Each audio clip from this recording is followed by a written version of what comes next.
Greetings, hello, and welcome to all. So, as it sits today, you're listening to right now a recording of another recording because, I'm a dumbass and fucking up is just part of my forte. Today, we are going to be discussing Raid Shadow Legends. Hopefully you all can see it on the screen. I have control over it. This is me having to get to all the juicy good bits because I have a shit laggy ass computer. If y'all, want to donate and do stupid shit and support a small content creator, I have a Cash App and a PayPal in my description boxes underneath my channel. Support is support. Hey, just share, like, and subscribe. That works too. Ain't gotta do nothing fancy or special. Anyways, so as I was saying, we are on Raid Shadow Legends. We are going to discuss the ups, downs, the delights, the gameplay, and the aspect of it all. As you can see, the whole startup process, you are watching a foretelling of past events. Within these past events, these 4 heroes of Telerium have been slain.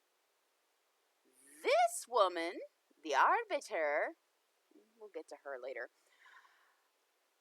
can bring back only one of these characters. One of them. Again, let me double check to make sure y'all are seeing the shit correctly on the screen. You are fan-fucking-tastic. My life isn't a complete disappointment. Anyways, so you will see these 4 characters. You can choose between Elhain, Kale, Galeth, I think Galeth, or you can choose Athel. Now, from popular votes and many, many YouTube streaming content creators, they will always tell you to go for Kale at the startup. Reason being, Kale is the easiest to work with. He has AoEs, which are phenomenal, especially if you build him correctly. And he's also got a poison skill. The poison skill comes in great handy, especially in the very first parts of the game. I, however, chose to be a dumbass and went with Gaelic. Ah, there he is. Gaelic. Not Galeth. Gaelic. See how stupid I am? He's also really good, but he's more towards the mid-game run of the game, more so than he is at the beginning. By mid-game with him, you're either going to be done with him, just getting him up to the point of he's a badass, or moved on to somebody else. This is a whole new game for me, so I'm taking knowledge that I have learned over the course of 4 fucking years playing this game. So I chose Gaelic. And he's got an AoE right here. He's got debuffs. We'll go into all of this later on. At the very first part, though, let's get us past all of the bullshit into the game. And here is what your starting point is. This is your main hub of control within the game. This doesn't open until level 30, and you have to play until at least level 10 before you can get into a guild. You are given the bare essentials when starting up. You've got 18 energy. They'll give you 50,000 silver. If you're a new game and you've started up just recently, they have this new game sign up where you will get 7 million silver just by logging in throughout the entire 7 days. I, for a person who's played it multiple times over the course of many years, am very frustrated with this new addendum to their fucking play scales. I feel that those that have been playing it the longest are at the most disadvantaged.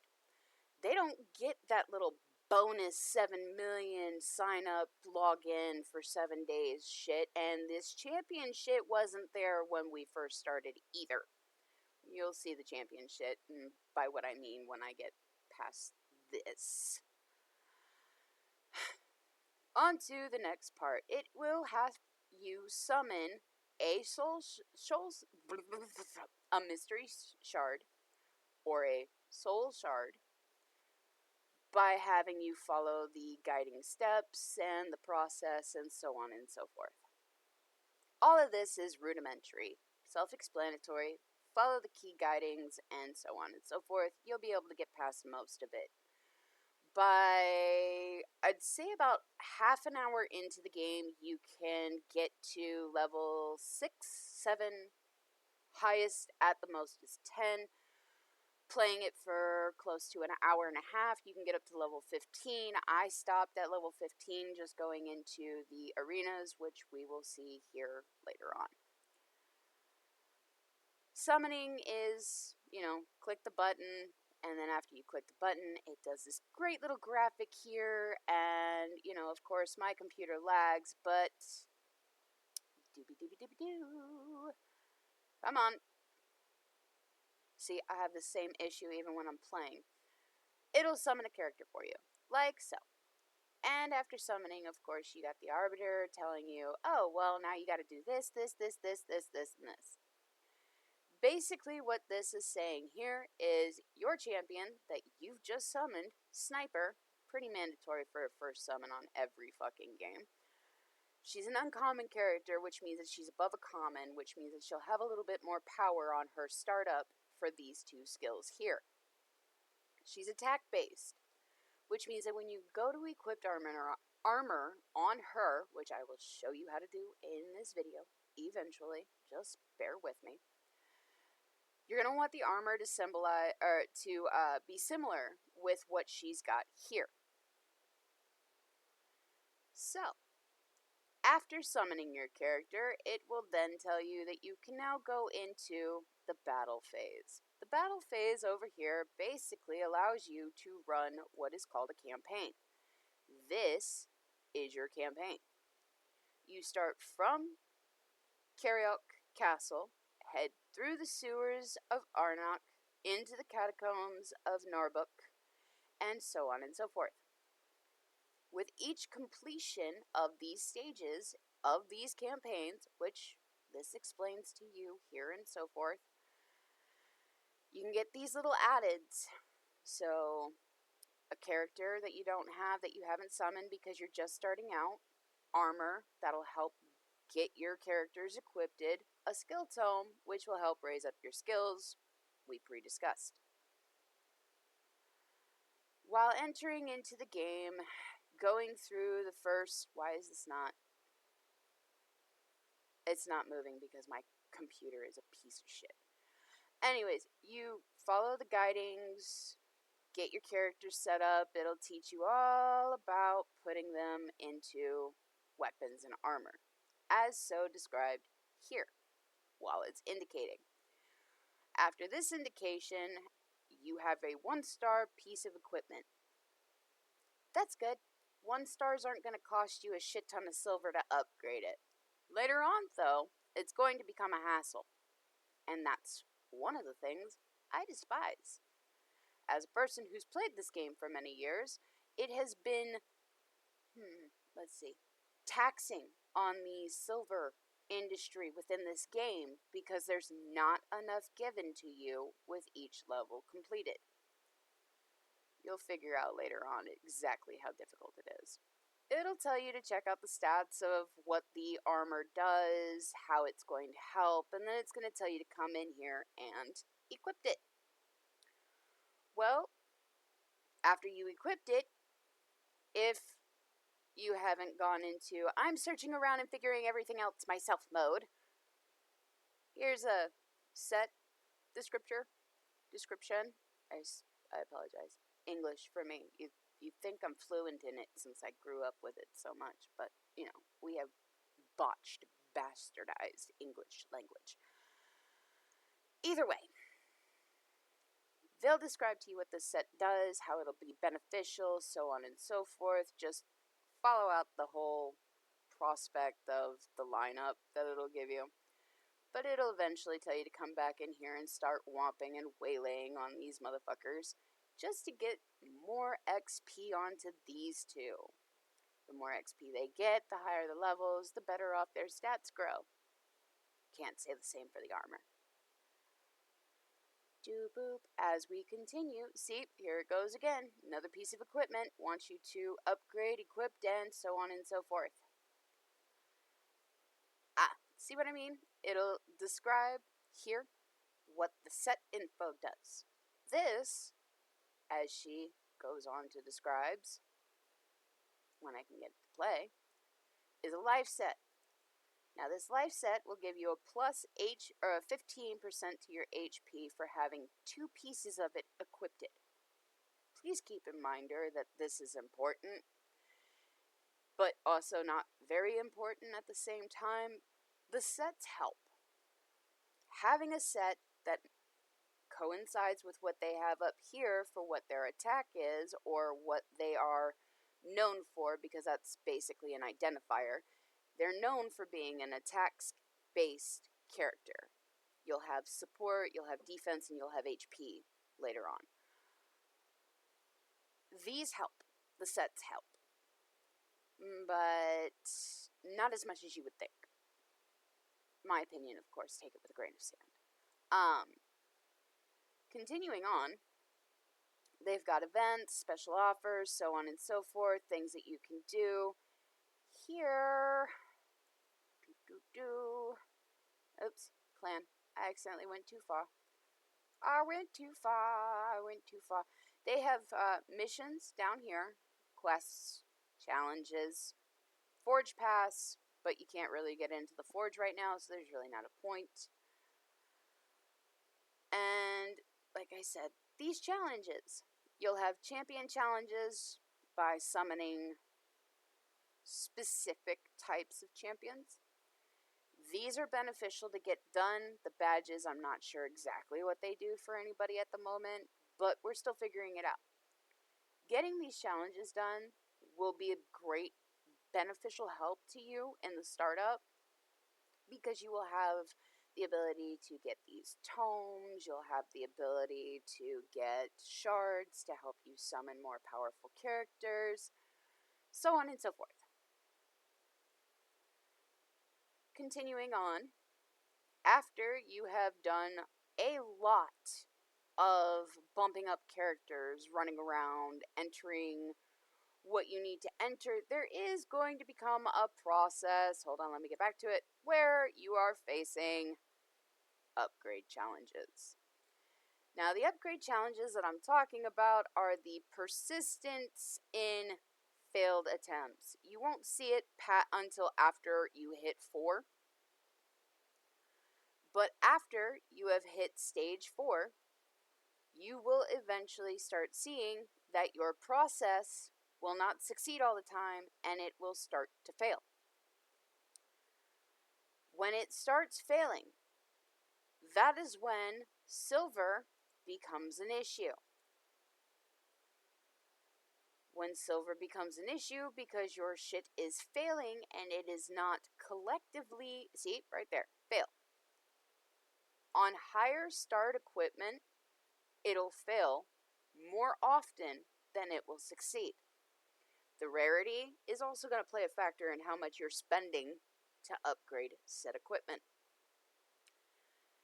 When you get to trying to upgrade your equipment to 12 and 16, which is the highest levels that any equipment in this game can have, you will see this fail happen more often, and you will see that you will go from 2 million silver down to 600k and not be able to go any further.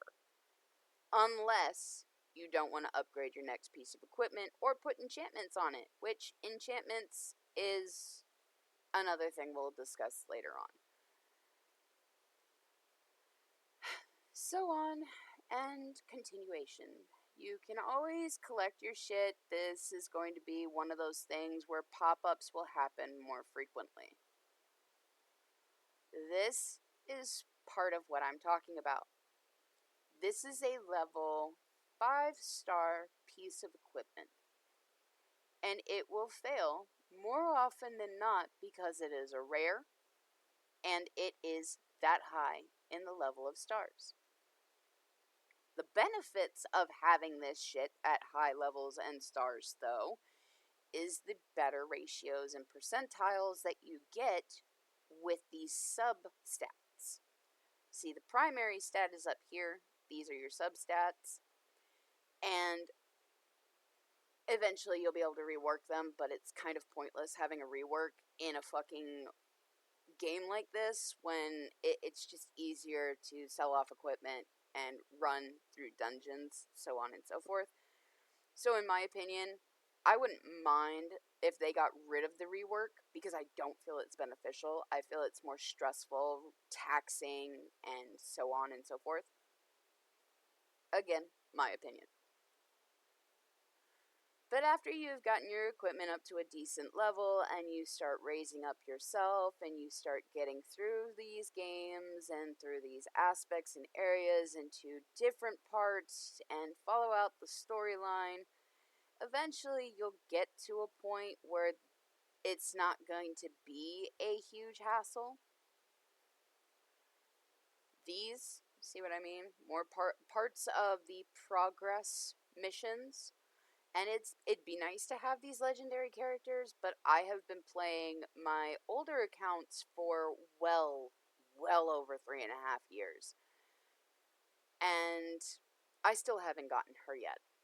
So I don't know if it's because of all the shit that they throw at you whenever holiday season comes around, or with all of the tournaments and events, but it's a hassle trying to get all of this done, especially when you've hit this mark, because once you've hit this point, everything slows down to a crawl when trying to get to her. And I can hop on some other account that is higher up that I've been playing on for years and show you what I mean. But you will eventually get told that you're going to need to do all of this, so trying to get an early start on it is always beneficial. And then another thing that I feel needs to be taken into consideration. At about level 10, after you've been able to successfully get into a guild, you're gonna start realizing that your campaigns are slowing down a hell of a lot more than what they should. And that's because you're not able to get past certain things. Pardon me. So when you have the chance, make sure to run through potions keeps. At the very beginning of your startup, you will have at least a week to run through all of your potion keeps, get them up to the highest fucking place and stages that you can actually work with while being able to bump up your characters. Because the unascended characters within the games don't have much survival chance when getting to the higher levels of things. And it's always easier, in my opinion, to start off with upgrading each and every one of these characters to the best of your abilities, because factions will open up later on, and in factions is where you will be able to get those glyphs to be able to enhance and enchant your characters, so on and so forth. And for basic gameplay, it's not horrible. There's just a lot of aspects that I wish were implemented, that were better utilized. This is great. Being able to put it on auto is great for it to run, just let it go and leave and ignore for a little bit. But there's also a point in time where that's not going to be beneficial, and sitting here leaving your game on auto is going to be slightly hindering to your progress. The reason why I say that is because there will be times where you're running in with an entirely different group that you haven't played with before.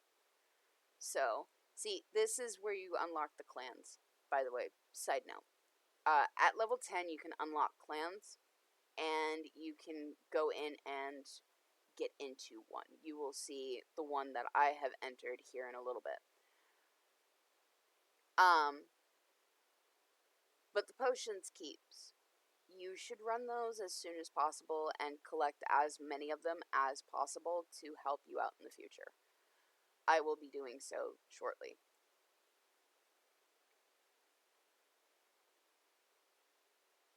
After which, when this pops up and you can enter a clan, anybody who plays this game at level 10, once you get there, are more than welcome to join up to the clan that I started with Reverend Pottymouth, and he kind of took over and has been just keeping it maintained, so props to him.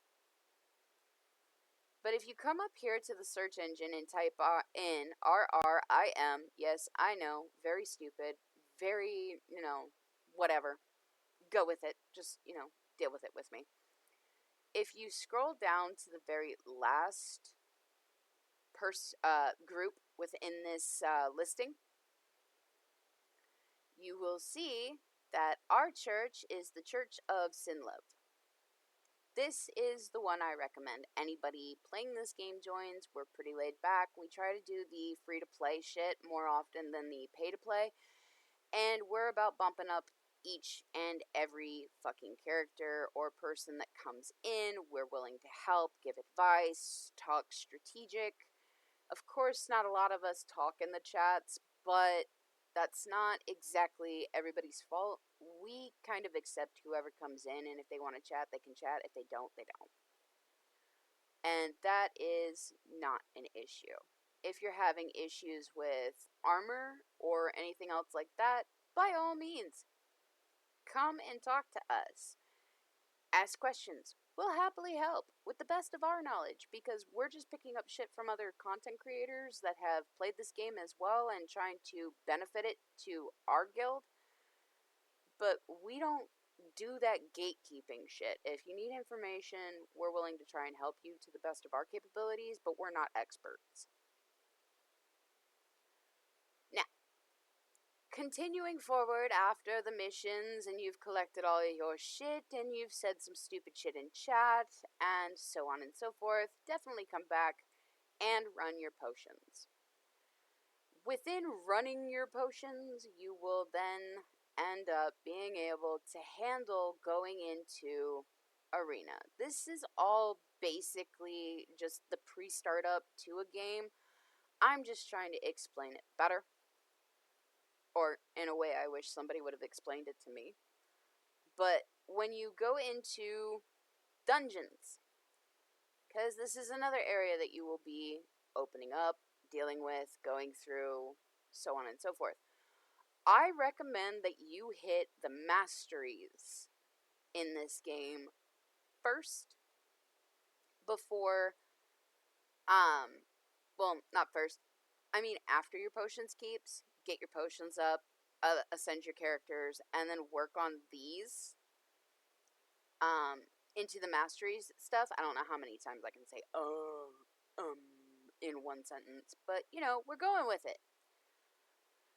Either way, running through masteries will help you unlock your masteries within your characters, which I will probably be demonstrating here in this game soon. I have to get a certain amount before I can do so, which is what a majority of this problem is right here, is collecting them.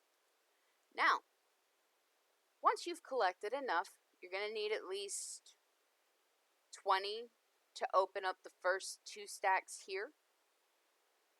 But always double check your spells. Double check what they say in your spells and what their skills are, so that way you can judge best on how to build your character with these masteries. Some of these masteries are beneficial while not all of the masteries are beneficial, I say automatically, underneath any circumstances, you always have to have support on every single character. The reason why I say that is because of this book tome right here. We'll get into that later on. This thing is amazing. After which, it's basically trying to figure out what flow works best with who, what works best with what, and playing on what their skills are telling you they work best with. After you have sat there and gotten your stuff figured out and collected everything, this is Arena. Arena is a pain in the ass. The reason why I say Arena is a pain in the ass is because of all of this. This live arena bullshit, exactly that. Bullshit. I don't feel it needs to be there. You can't run it without lagging out, because if you don't have the right internet or you're not running on the greatest PC, you're gonna lose every time because you're gonna get disqualified for lagging out. It's happened to me on more than one occasion on my other account. In Classic Arena, there are always issues in Classic Arena. You will find people who are lower than you on the power level, and you somehow, magically, cannot beat these fuckers. They will pull out every fucking stop that they have, and you can't really claim that it's cheating because it's a CPU fighting against a CPU at this point. But to delve into this, Arenas, it'll give you the basic rundown. It'll tell you how to set up your defense behind her big fat ass fucking head here. It'll also show you their team power level, what they're sitting at, what best way to go, so on and so forth. And then you basically just drag them in, rough them up, beat and tumble up, set your defense, go in, and voila. Maybe not. My computer may have crashed out on that point. Hold on, we're getting there. We're finding out. We're figuring it out. Figuring it out. Yeah, nope. My CPU completely crashed and lagged out on me on this point in the game. So, we're gonna do this. And we're gonna get out. But this is the basic rundown of the first aspect within all of the aspects for Raid Shadow Legends. I will be delving deeper and harder into this game because I have a lot of gripes, I have a lot of complaints, I have a lot of issues, and I'm not sure if there are other people out there that have the same issues that I do running a free-to-play account. So, welcome to Tired's Collective of Misfits. This is just one aspect of the misfitism. If you want to hang around and whatnot, we've got plenty of other shit on my channel. Give us a check, a like, a share, a subscribe. I don't care. Figure it out. I have faith in you. Until then, we'll chat later. Bye.